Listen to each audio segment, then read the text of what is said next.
Welcome to Gate City Chronicles. I'm Kevin Avard, and I'm being joined today with Andrew Hemingway. You're running for the New Hampshire GOP chairmanship. Yes, Well, I am. Welcome to the show. Thank you very much. All right, so it's good to be here.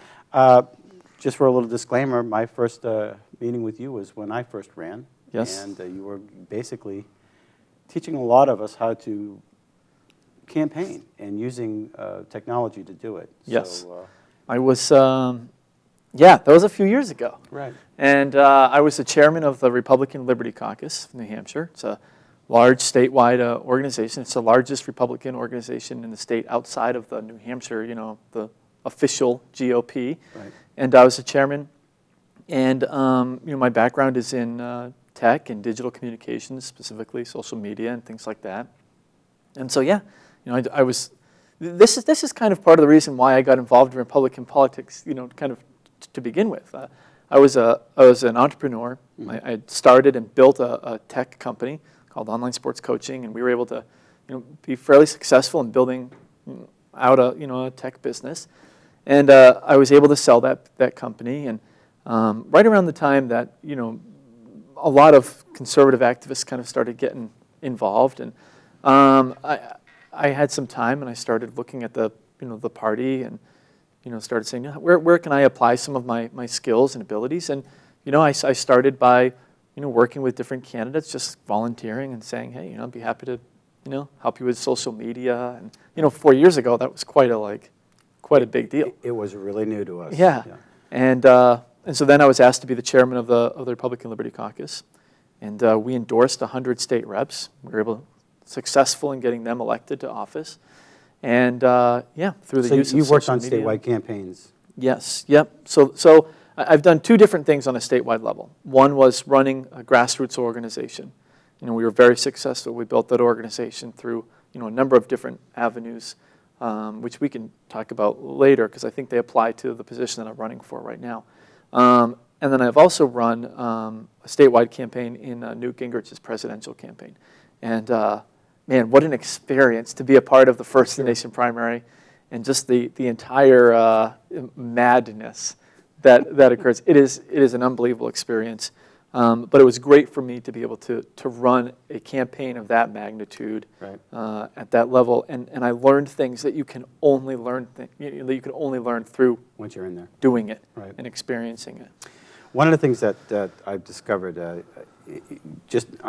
a junkie. When it comes to politics, people know that I'm a junkie. Looking at all the information out there, it seems as though we, on the Republican end of it, lost because of our ability to reach out to voters through social media. It didn't seem to work as well as the Democrats. They have it down to a science. Yes. I could go onto Pandora on my there was an Obama commercial. Yes. If I posted a Gate City Chronicle with Ovid LaMontagne, guess who the commercial would be? Yep. Maggie Hassan. Yep. I was floored. How did they do that? Mm-hmm. I didn't see another Ovid campaign on YouTube. Yep. If I would go to two of my emails, I would be getting personal messages from Barack, Michelle, Nancy Pelosi, and all. How did they get my email? Yep. How did they do it? And when we had a primary here in Nashua, all three of us Republicans in Ward 1 won handily in the primary, and our numbers beat the Democrats. Mm-hmm. On the day of election, there were 700 same-day registration voters. Yes. Where did they come from?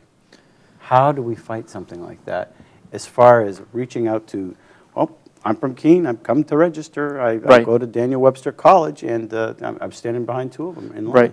How do you fight that? How do you reach out to these people and talk about the issues? The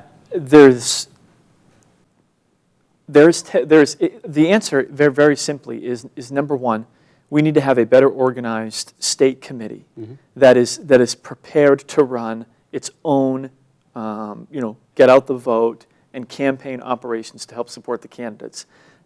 Outside of, especially in a presidential year, outside of the presidential campaign that's going on. This year, the state party was in such a poor condition that really all we could do was say, well, we're just going to tag along with whatever Romney does, And that wasn't a pun on Romney's son's name, by the way, tag Romney. But we're just going to tag along with whatever Romney does. It went over my head. and just say, like, we hope for the best, basically. And hey, all the state reps and, state senators that signed up to run, like, we wish you well. I mean, that really was all the support that you ever got. And so what needs to happen is this. The voter turnout program by the Democrats was very effective, obviously. It was devastating to the Republicans because they turned out so many new people. But what I think is fascinating is our technology is, I would say, easily a decade behind. I mean, I'm not even kidding when I say it's easily 10 years behind where the Democrats are right now. And it doesn't have to be that way. As a Republican, when you are given access to the Republican Data Center, you go in and you look at all the registered voters who are, people who are, in your ward, and you can see who's registered as a Republican, who's registered as a Democrat, and some of their voting history. Okay, that's what we have as Republicans and what we're using right now.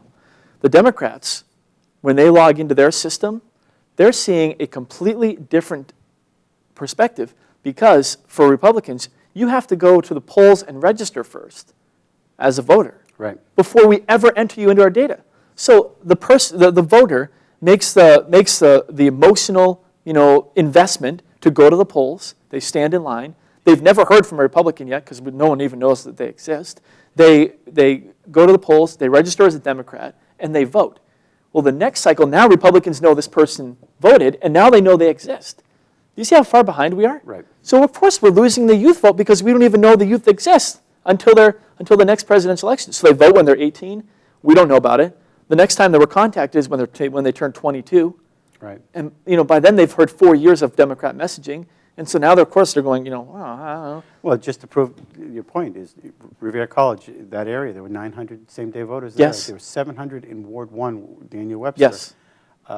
And I was standing behind two of them. They had their, yes, we're from Keene, we don't live here, but we are going to the college here. We're going to, how do you, can we talk about the issues before you vote?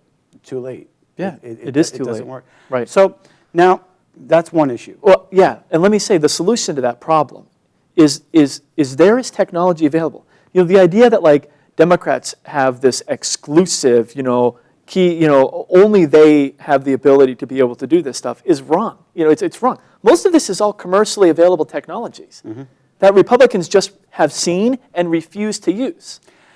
Now, if you're, as chair, you'll actually incorporate that. How are you going to get the whole party involved with that? It seems as though there's never been a greater time that I have experienced where you can look and say, one of the most significant reasons why we failed in this last election was our lack of technology. The lack of data. We didn't have any data on these voters. We were all flying completely blind. And I've been traveling all over the state. I've been talking to hundreds of people, and unanimously, everybody at this moment in time, as a Republican, recognizes that we are so far behind and that we have to update our technology infrastructure in the party. So getting people to the table to talk about updating our technology infrastructure is not a problem at this point. Everybody understands that. I believe that, and I think that a lot of people know that, and they definitely, in the Republican Party, understand that. Another issue that I think that is going to be, whoever the chair is, yeah. And we'll have to face the fact that the Republican Party, against popular belief, is as diverse as it could possibly be versus the Democratic Party. You don't kind of fall in line in the Republican. It's like herding cats. Yes. You've heard that over and over again. And the reason I say that is because you have the libertarians. You have libertarian Republicans. You have conservative Republicans.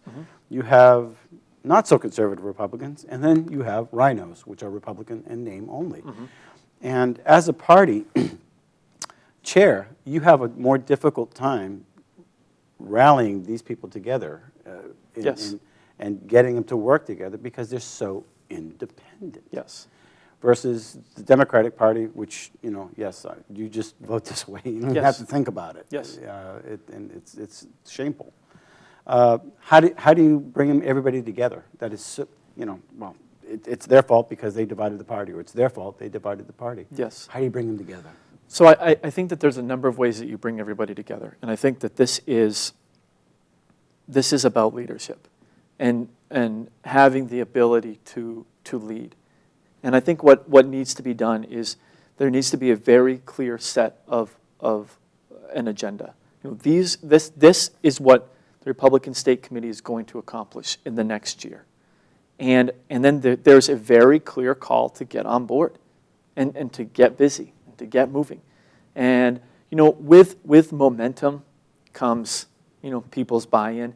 And literally, it's just going to be about going to the different groups. It's going to be about talking to each one of these different groups, giving all of them a place at the table, giving all of them a voice in what we are doing. And together, we will define what those objectives are. And together, we will go out and we will accomplish those things. Mm-hmm. I think that coming off of a loss, people recognize the value, again, in being unified and working together and operating as a single unit to accomplish everybody's goals. I do not believe that, even though you may say, like for the Libertarian, for instance, they may say that decrim of marijuana is one of their biggest issues that they want to fight on, right? You may have somebody like a social conservative who's saying that the definition of marriage is their biggest issue and they want to work on those things. There is a very core set of beliefs in our principle, in our party platform, that every single person agrees on. Right. And it's about returning to those things. It's about going back to the table again and saying, listen, we all believe in smaller government, right? Everybody agrees, right? Okay. So what can we do to push a smaller government agenda? And let's get buy-in from all of those things. And then again, success breeds success. Mm-hmm. And we need to go out and very early on provide some measurable accomplishments that we can say, listen, we want to start 10 brand new town committees this year. And here's our progress on that. And those sort of small accomplishments starts to really breed success. And people start to buy in and believe in the agenda and what you're doing. And that's how we're going to get back in shape. Now, do you endorse anybody for vice chair? I have not endorsed anybody, and okay. I won't be endorsing. Right. It was just a question. I didn't. I know that there are other people that are running for the vice chair. Yeah, I only know of one. Just J.P. Marzullo right now is the only one that I know of that's running for vice chair, who's announced. Right. If people want to help you with your campaign, how do they get in touch with you? So you can go to my website, which is www.andrewhemingway.com, or you can just simply search for Andrew Hemingway on Facebook. We've got a big page. We've been really successful so far. I mean, we've got over 200 people who've joined the page in just less than 24 hours. So really excited about that, and feel like we're off to a good start. Right. Will there be debates, or are there any? Yeah. Well, I don't know if we're going to actually do a debate. So I know that it's been sort of batted around. There's been some other people who have asked the same question. I think that mostly what it is, at least right now, we're attending the caucuses that are happening around the state. Mm-hmm. We go and speak and talk to the different county members. And at those caucus meetings, the counties are electing the members of the state committee. Right. I believe the 13th we have. Is it the 13th? Yes. Right. For Nashua. For Nashua. Yes. Yep. And then we, Jennifer and I both are attending those meetings and meeting new members, state committee members, and things like that. Right. They're most chairmen are generous to give us a few minutes to talk, and then we'll have the state committee meeting January 26th, where the election will be held, and see what happens. Great. Well, wonderful. We wish you the best success. Thank you. Is there anything else that you want our viewers to know about your campaign, or about why they should? Sure. How much time do I have? As much as you need. I think that there are three main functions of the state committee, and they are messaging, they are finding, supporting, and helping to get elected good candidates, and the third thing I think is fundraising. And my experience uniquely fits me for all of these things. I ran Newt Gingrich's digital fundraising operation. We raised over $2 million. And I know how to raise money online, and I know that the state party can benefit from that experience. And I know we can use that to identify new funding sources, to expand our existing donation base, and to raise the money that we're going to need to run the programs that we're going to need. Underlying all of that is technology. I mean, we really have to build a database that is strong, that is on the cutting edge of what is available to us for technology. And I think that as far as the technology field is concerned, we're a party of entrepreneurs. Right. You know, we're the party that supports and wants entrepreneurs to succeed. And so as state party chair, I'm going to put a call out to the entrepreneurs of New Hampshire to say, hey, if you're Republican and you're an entrepreneur, let's get together and let's talk about some technologies. What are some things that we can put into place as a state party to put us on the very cutting edge? We've got a lot of really great companies in New Hampshire who are run by great Republicans who'd be happy to come to the table and talk about technology and how they see that we could apply technology to our party and to winning elections. One of the things that I feel that is a definite need is definitely getting the message out. And it seems as though the messengers tend to be, in the state, tend to be extremely liberal. Mm-hmm. Whether it's the Concord Monitor, you know what I'm talking about. Mm-hmm. One of the things I really believe that the media is a really problem when it comes to, you know, talking about the truth.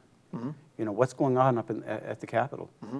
And it's definitely edited to meet the needs. You know, when they talk about Bill O'Brien being an extremist, well, you hear that 1,000 times. You know, people are going to say, hey, you know, he's an extremist. Well, has anybody met Terry Norelli? Yes. And watching how the Democrats cowered under her. Yes. I watched physically how she told them to sit. Don't you? And they sat. You know, they followed their leadership. In the Republican Party, it wasn't that way at all. My God, are you kidding? Try to get J.R. Hole to sit down on principle. Or you know who I'm talking. There was a number of people that say, no, you're not going to tell me what to do. I'm going to get up there. I'm going to speak my mind. Right. Not so in that party. Yep. And so I guess my concern is whoever is the chair has to overcome the media bias. And there's got to be an outlet for the Republicans to say, wait a minute, that's garbage that you're printing. Yes. You know, if all of a sudden a judge comes under scrutiny, well, Anne Marie Timmons, who works for the Concord Monitor, will come out and who's married to a judge. Do you think she's going to be critical? Right. Doesn't happen. Right. And let's get somebody up there that can talk about the truth on the issues. You know, this political correctness has got to stop. It's killing our country. It's killing our state. It's killing our party. And we need a voice that when a lie is put out there, you know, you got to counter it. Absolutely. With equal force. Absolutely. And that's one of the things I don't think I've seen in the past. Is, you know, well, just, you know, it's a lie. Don't worry about it. Well, that's not going to happen. They're going to keep repeating that lie. Right. You know, we were out-messaged. And almost to a degree that our candidates and our state party never even really answered any of the claims that were being made. I mean, I don't really know if there was ever an answer made to the claim of, you know, the Democrats using that we were going to cut off people's access to birth control. Did anyone ever answer that claim? I don't know, and it's horrific. It is horrific, and most of the time, you know, someone still needs to stand up and say, look, this is a ludicrous lie. This is a ridiculous lie from an absurd perspective, because they're going to keep bringing that and bringing it and bringing it, and they put it on TV, and they brought it and they brought it and they brought it, and all we did in the back was just keep going like, oh, that's crazy, no one's going to believe that. Right. Oh, that's crazy, no one's going to believe that. Well, guess what?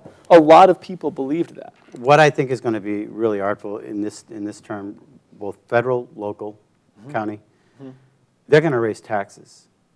They're going to raise taxes on the county level. They're going to raise taxes on the state level. They're going to raise taxes on the federal level.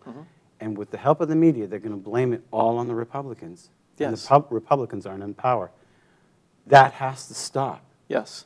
And so when Grandma looks at her Social Security benefits and they're not what they used to be, the price of oil is going up, your property taxes are going up, the cost of bread, $5 a loaf. That's not the Republicans doing that. Right.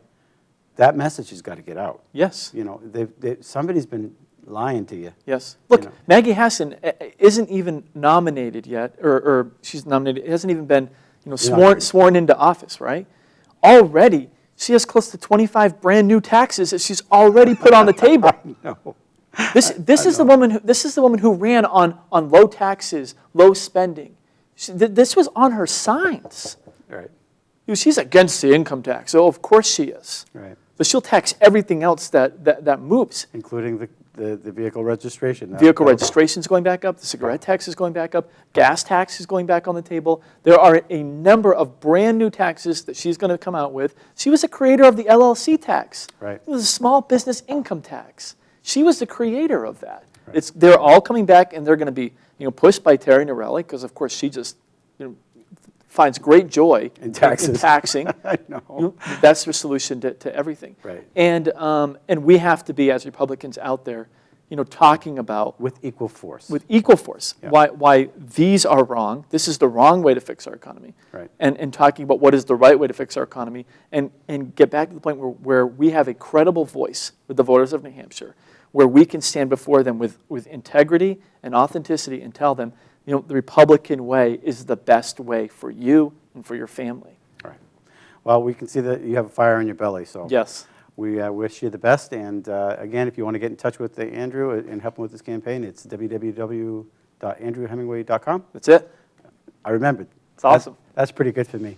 Well, thank you for watching Gate City Chronicles, and until next week, we'll see you.